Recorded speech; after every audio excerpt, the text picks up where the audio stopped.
মানে একটি গাছের ভিতরে কয়টি ফুলের কালার, মানে কি বলবো, আসলে বলার ভাষা নাই। আমার কাছে এত পরিমাণ ভালো লাগছে, তো যার কারণে আসলে একটু শেয়ার করার চেষ্টা করছি। আসলে আরবিরা তারা কত শৌখিন, আসলে এই গাছটা দেখলে আপনি বুঝতে পারবেন। তো আমার কাছে খুব ভালো লাগছে। তো আসলে তারা টাকা চিন্তা করে না, যে কোনো মূল্যে তারা তাদের সৌন্দর্যটা ফুটে তোলে। এটা আপনার এই গাছটি দেখলে বুঝতে পারবেন। আপনারা দেখেন, আসলে আমি একটু জুম করে দেখানোর চেষ্টা করছি। একই গাছ, কিন্তু এখানে একটা হলুদ কালার, একটু রেড টাইপের, আর একটু গোলাপি টাইপের, এই পাশে আছে পিঙ্ক টাইপের, মানে কয়েক ধরনের কালার। মানে অবিশ্বাস্য ব্যাপার, আমার কাছে এত পরিমাণ ভালো লাগছে। মানে এখানে আসলে দেখেন সারিবদ্ধ অনেকগুলা গাছ।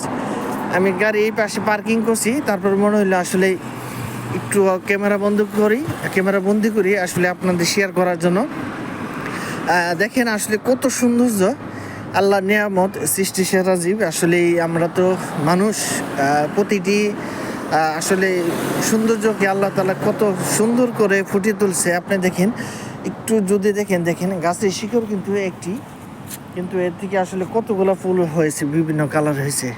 আসলে গাছটি আমি দেখাইতে পেরেছি, তো আমার কাছে খুব ভালো লাগছে। মানে কাতারিরা কত শৌখিন এবং তারা সৌন্দর্যের জন্য কি পরিমাণ ফুটে থাকে।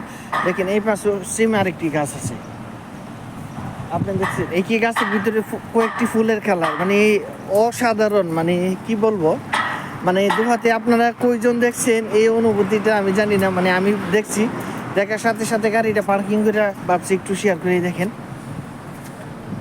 যদি দেখেন কয়েকটা ফুলের কালার, অবশ্যই আপনারা দেখতে পাচ্ছেন।